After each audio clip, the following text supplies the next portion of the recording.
To unblock WhatsApp call in Qatar, you need to set up a secure and invisible SSL VPN connection on your iPhone.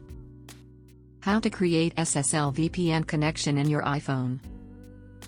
First, download and install Cisco AnyConnect application. Open AnyConnect application and select Settings.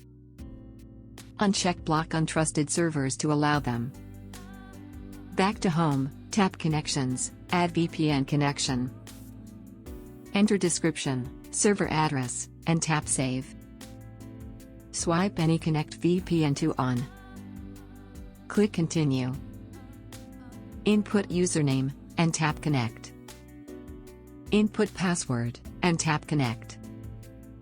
Wait for the connection.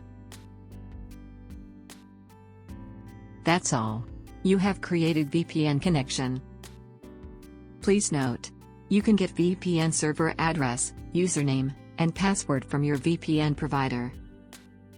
We recommend the following VPN providers with free trial: Aeroshield VPN, Sahrzad VPN, Silverhanna VPN, Relaska VPN. All links in the description. Thank you for watching. Connect to VPN and enjoy voice calling without any limits.